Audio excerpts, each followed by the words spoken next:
Skull Vikes, what's up, everybody?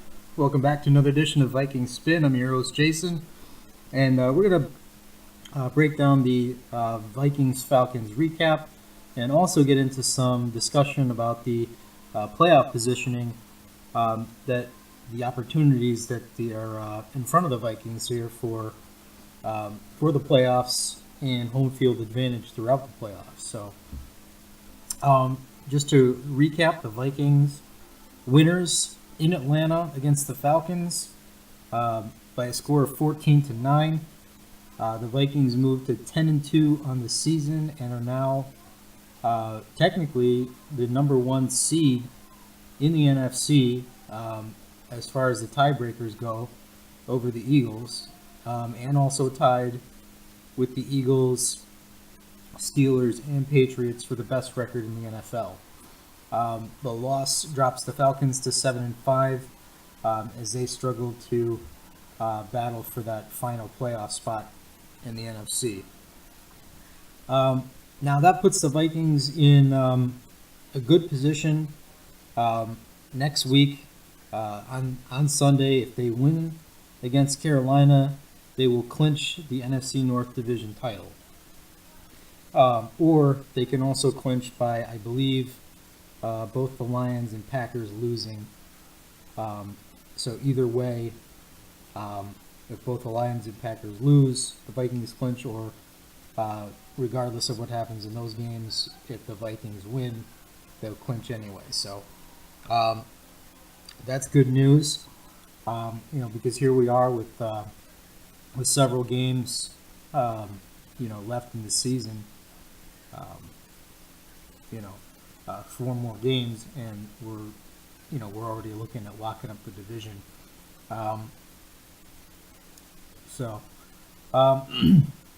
And as far as the home field advantage goes, locking up that number one seed, obviously we all know the Vikings are playing the Super Bowl in Minnesota at US Bank Stadium if they can get to the Super Bowl. So getting home field advantage throughout the playoffs would mean they'd be playing all their playoff games there as well. And the Vikings have been pretty near invincible at home. Actually, they're 5-1 both at home and on the road. But there's a real special advantage for the Vikings playing at home. I mean, I went to the Vikings-Rams game, and it was so loud. I remember us in the crowd just making Jared Goff call 2 timeouts, and it's just extremely loud venue to play in for the visiting team, and a great advantage for the Vikings. Also getting to play, in their home stadium and indoors. So that's definitely a big goal here for the Vikings. I'm starting to believe that they can win out, and if they go 14-2, I have to believe that they will get that number one seed and have home field advantage throughout the playoffs and the Super Bowl. Because, the Eagles actually have some tough games coming up. They have to play at the Los Angeles Rams on Sunday. That's going to be a very difficult game for them. The Eagles have not done well against teams with winning records. So they've lost games to the Seahawks, and they've also lost to the Chiefs, who are a 500 team. The Seahawks are a little bit better than 500. They're 8-4, and they were able to beat them. You know, the Eagles' victories over teams like the Bears and the Giants and stuff like that's really not, and the Cowboys without Ezekiel Elliott. You know, not that impressive when you look back on it, because really the only winning team that the Eagles have beaten were the Carolina Panthers. Their second most impressive win was against the Chargers, who are 500 at 6-6, and they won by, I think, 2 or 3 points in that game. So, you know, I think the Eagles got exposed personally. But we'll see how it shakes out for the rest of the season. Philadelphia also has to play a Raiders team, which is battling for playoff position. They'll be playing the Giants, but Eli Manning will be back in the starting lineup. Maybe some motivation there. And then they have a really tough game to close out the season against the Dallas Cowboys, who will be playing with Ezekiel Elliott that time. So I expect a different outcome than the first time the Eagles and Cowboys met. So good reason to think the Vikings can wrap up the home field advantage. But now let's get to the Atlanta game. I've got to give, if I have to give, MVP game balls to both sides of the team on offense and defense, I'd have to give the offensive game ball MVP to Case Keenum, and I'd have to give the defensive one to Xavier Rhodes. Now, Xavier Rhodes absolutely shut down Julio Jones. Julio Jones was coming off of a 253-yard receiving game against Tampa Bay and just was the talk of the town all week long. And Xavier Rhodes covered him practically the whole game. Jones finished the day with 2 catches for 24 yards. And when Rhodes covered him, he only had 1 catch for 13 yards. I mean, that's just unbelievable. You know, Xavier Rhodes taking arguably the best receiver talent-wise, definitely a top 5 talent in Julio Jones, and just completely erasing him from the game. Was just unbelievable. And then, Case Keenum had a good day. Was 25 of 30, passing for 2 touchdowns, 227 yards, no interceptions. Did a good job of extending plays, avoiding the Atlanta pass rush, and keeping plays alive and able to get the ball down the field despite some pressure. Really looking good and on the top of his game, and really in command and in control of this Vikings offense, which is now ranked 5th in the league overall. The defense is now ranked 2nd in the league overall. So the Vikings top 5 on both sides of the ball. It's just been unbelievable. On the running game, the Vikings had another game with Latavius Murray and Jerick McKinnon, the M&M combo, over 100 yards rushing in the game combined. Jerick McKinnon also had a receiving touchdown in which he proceeded to do the Dirty Bird dance in Atlanta. That was classic. McKinnon grew up in Atlanta, so he was familiar with that. Kyle Rudolph, the affectionately nicknamed Red Zone Reindeer, got himself another touchdown in the red zone. That one put the Vikings up for good.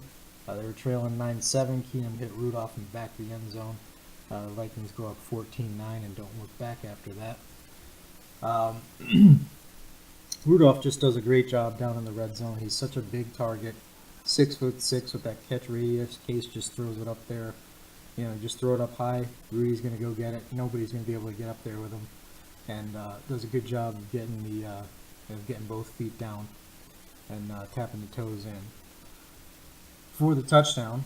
Also, in this game, now the Falcons look like they might have done some bracketing on Diggs and Thielen because they were really trying to take those guys away, and they couldn't completely take them away. Diggs made some plays, and Thielen wound up making a back-breaking play against the Falcons on the Vikings' final drive where they were able to run out the clock. But during the game, it was a little bit of tough sledding for those guys, but we had other receivers like Laquan Treadwell, Jarius Wright, and Michael Floyd all stepping up. And Treadwell, Wright, and Floyd have kind of shared that number 3 receiver role, as the Vikings usually pass. They do a lot of passing out of a 3 receiver, single tight end, single back set. And it depends on what they want to do, which of those 3 guys they'll have in there. But they all play their role tremendously well, and they all came up with big-time catches in the game to keep the chains moving, to help Case Keenum keep drives alive. So good to see those guys stepping up. The 3 of them are all talented receivers in their own right and very nice complementary players in this offense. And really, for Jarius Wright, it just seems like he's been making a lot of plays on third downs all season. When the Vikings really need one, he's able to just come in and get the job done. I'm glad the Vikings have a savvy veteran like Wright with good speed that's able to go in there and play any of the receiver positions they need him to and come up with big-time catches when they need it. I also thought Ryan Quigley punted the ball very well. He was able to pin the Falcons deep in their own territory. The Vikings played good complementary football. They were able to pin the Falcons down. I think on the 2-yard line, the defense got a quick stop. Vikings got the ball back and were able to score a touchdown on a short field. So Ryan Quigley is a big part of that, and he has definitely helped out this team this season in being able to pooch kick those inside the 10-yard line and really put opposing offenses in a bad spot. The defense was absolutely amazing. We've mentioned the incredible game that Xavier Rhodes had, of course, in shutting down Julio Jones. But I also want to give a shout out to Mac Alexander. He played a really good game. There was one play he broke on a pass. Just trusted his instincts and really showed some closing speed and had a nice pass deflection. I thought Trey Waynes played a good game. The safeties I thought played well. Harrison Smith and Andrew Sandejo did good in coverage and in tackling. Kendricks and Barr did a nice job in the game. And even though the Vikings front 4 didn't get a sack, they registered enough pressure on Matt Ryan to make him get rid of the ball because the Falcons were running a lot of max protect looks. So it's hard to get sacks on max protect, but if you're still able to affect the quarterback, that's pretty impressive. So, and also, I was able to note here, this is another game in which the Vikings did not allow a 100-yard rusher, and this is a big nugget for the defense, really big feather in the cap.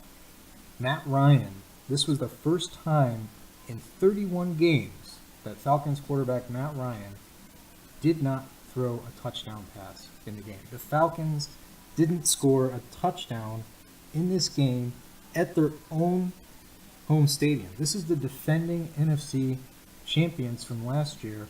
Could not get a touchdown against the Vikings defense, not one. And so that was really encouraging. Also encouraging was on special teams. We saw better protection on the extra points. Kai Forbath didn't have any kicks blocked, and he made both of his PATs, which is a good thing for the confidence of the special teams unit moving forward. So, all in all, a great road win for the Vikings. I think it was a big statement game personally, to show that the Vikings are indeed for real. With the huge wins now post-bye, I think they've really proven themselves, to be the real deal. Going into Washington and winning convincingly, and then going home and destroying the LA Rams, who are one of the better teams in the league right now. Going into Detroit on Thanksgiving and avenging the loss from earlier in the season in convincing fashion.